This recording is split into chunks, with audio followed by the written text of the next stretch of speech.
Me arrinconaron en la pared, me agredieron físicamente y verbalmente.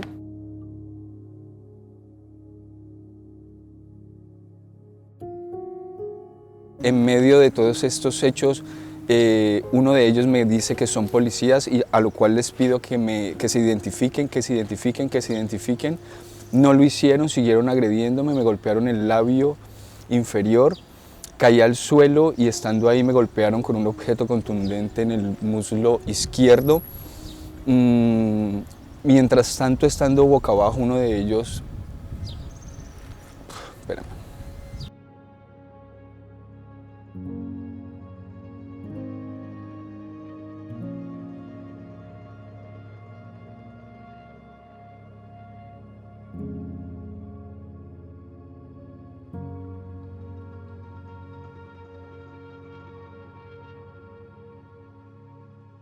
Unos minutos después llegan dos mozos de escuadra uniformados en una patrulla.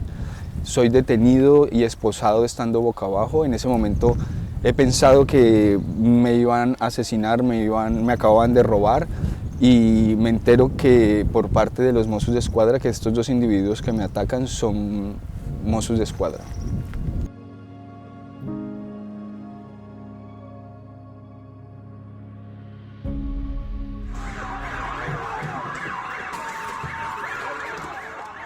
Actualmente, los mecanismos de control existentes, tanto en los cuerpos policiales como por parte incluso del Poder Judicial, son insuficientes, no permiten esa actuación rápida, primero porque no hay un servicio especializado de asesoramiento a las personas víctimas que sea público, y digamos que todo lo que es asesoramiento por parte de colegios de abogados llega tarde, o viene muy tarde normalmente, y después también porque internamente tampoco existen los mecanismos suficientes que permitan pues, identificar de entrada y de oficio cuando algo sucede y después pues, conseguir saber qué es lo que sucedió si no hay una acusación ¿no? y un poder judicial y unas víctimas que impulsen la investigación. El código de conducta de los funcionarios encargados de hacer cumplir la ley, que lo que señala es que toda actuación de los agentes policiales tiene que ser sometida a escrutinio público, ya sea por parte de autoridades judiciales, fiscales, instituciones de derechos humanos o de la propia sociedad civil. En definitiva, lo que digamos, todo este armazón de normativa internacional establece es que se debe investigar toda actuación de las fuerzas policiales que ha tenido como consecuencia muertes, lesiones o actuaciones ilegales o abusivas, y además que esto debe ser puesto a disposición del público. El público tiene que conocer en qué ha consistido esa rendición de cuentas, cuáles son sus conclusiones y, muy importante, cuáles son las recomendaciones a futuro para que no vuelvan a producirse. Lo que dice la norma es que todo agente de policía debe estar identificado y que esa identificación debe ser visible sin ningún tipo de acción positiva por parte del ciudadano. Es decir, que no existe un derecho a solicitar el número de placa, sino que lo que existe es un derecho a ver ese número de placa sin necesidad de pedírselo.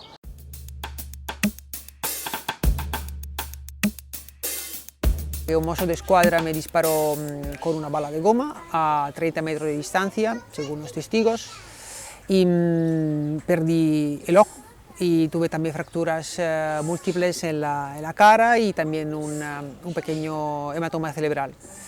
Y desde entonces estoy sin la visión de este ojo y hubo todo un proceso judicial que bueno, al final se acabó, sin que pudiéramos saber el responsable de lo que me hizo.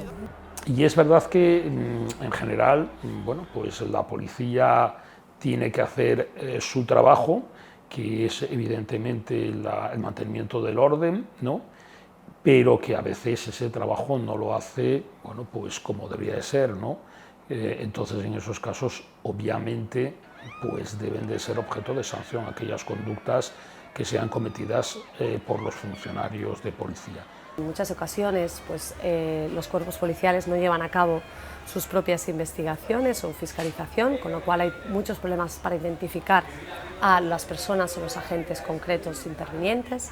No fue posible encontrar el responsable de esta agresión, fueron investigados unos policías, fueron interrogados por parte del juez, pero como pasa en estos casos, en el derecho penal tienen que encontrar el responsable material. Entonces ningún policía vio nada aquella noche, ningún jefe policial supo nada, y esta es una de las cosas que a mí siempre me da rabia, ¿no? Porque evidentemente en todos los Mossos d'Esquadra realmente no hay ni un policía, ni un jefe, ni un mando policial más alto que sepa nada, nadie supo ni escuchó nada de eso. Evidentemente eso no es creíble, alguien sabe qué pasó, y este señor que me disparó y los que lo protegieron continúan trabajando por la policía catalana.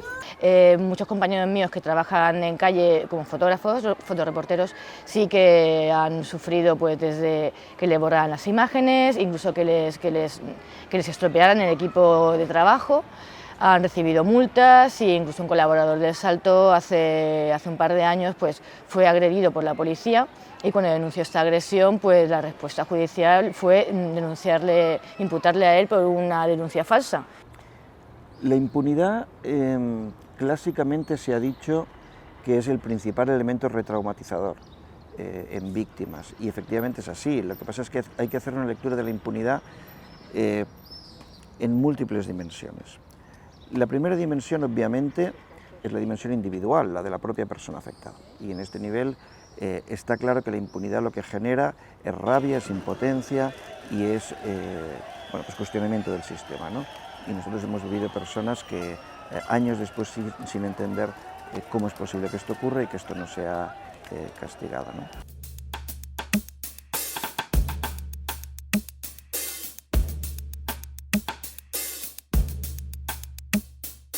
No es verdad que la justicia es igual delante de todos, no es verdad. Este señor, por el hecho de ser un policía, puede permitirse vaciarme un ojo y continuar a trabajar sin ningún problema. ¿Y sabe lo que hizo? Cada día va a trabajar tranquilo, sabe que no le pasó nada. Y esto a mí me genera mucha desconfianza hacia las instituciones.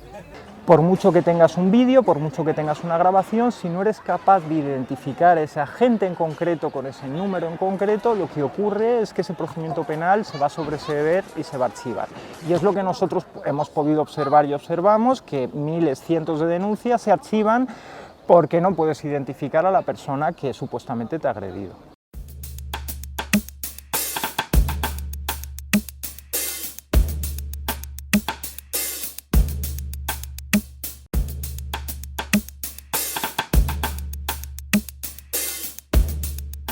Entendemos por identificación policial, por perfilamiento racial, cuando los agentes de policía paran, registran, cachean o identifican a una persona no en razón de los dos supuestos que se ampara legalmente desde el ordenamiento jurídico, que sería pues porque se pilla a esa persona en la comisión de un delito o porque se tienen los suficientes indicios de que va a cometer el delito, entonces se hace como ejercicio de prevención de la comisión del delito, ¿no?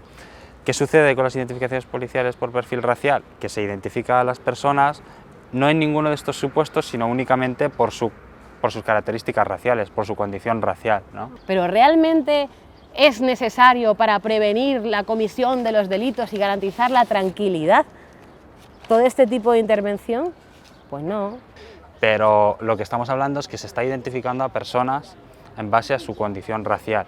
Ahí no hay ninguna prevención, ahí lo que hay es una criminalización de la población, de una parte de la población cuyo único crimen, entre comillas, sería no ser una persona blanca, ¿no?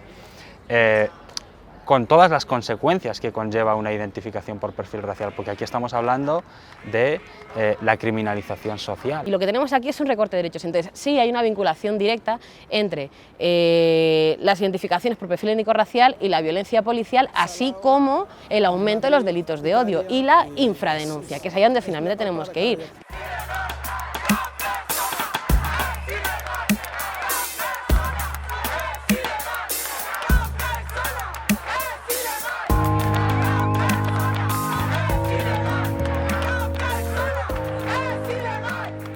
Sobre cuál es el rol que se le quiere dar a la policía en una determinada sociedad, cuáles son las tareas fundamentales que se le van a encomendar en un mundo en el que hay también una una tendencia a entregarle cada vez más tareas y cada vez más potestad a la policía para hacerse cargo de múltiples problemas de distinta naturaleza, creo que siempre es importante mantener un vínculo y una conexión con preguntas más generales sobre qué es lo que le queremos pedir a la policía que haga, qué es lo que le estamos encargando como democracia a la policía, cuál es el lugar que le queremos dar. Y en el marco de esa discusión, situar la discusión sobre reformas particulares y mecanismos de control. En este sentido creo que estos cuerpos, por la labor que realizan, deberían ir siempre identificados con ese NOP, y que ese NOP además no solo estuviera en la espalda, sino que estuviera en el pecho, en la espalda y en el casco, en ambas direcciones, para que pudiera ser visible en todo momento, ¿no? Pero desde nuestra perspectiva, si un proceso judicial permitiera generar una reflexión dentro de estos cuerpos policiales y pudiera generar cambios desde dentro de la institución o cambios desde instituciones de monitoreo, este sería desde luego la mejor política de reparación.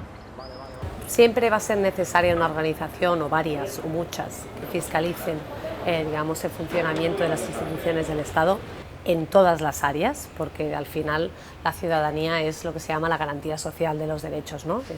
Es una ciudadanía crítica y fiscalizadora es importante. Gracias a mi tratamiento psicológico he podido reafirmar mi identidad, he podido confirmar que ser gay no es un delito, ser gay no representa caminar con miedo, no representa estar en un punto de vulnerabilidad, a sentirme orgulloso, más orgulloso de lo que soy, de lo que siento y de lo que prefiero.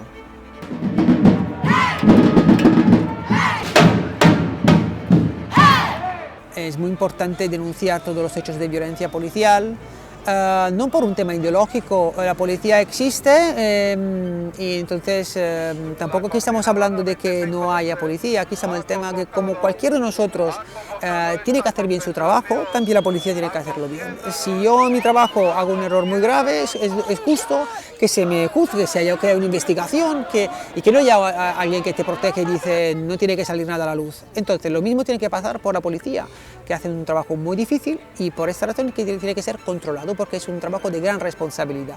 Eso significa que la sociedad, cuando ve una injusticia, la tiene que denunciar. Yo creo también que a nivel digamos, de derecho, a nivel judicial, debería haber alguna estructura que investigue los casos de violencia policial aparte, ¿no? Como algo exclusivo, ¿no? Como una procura que se ocupe solo de eso.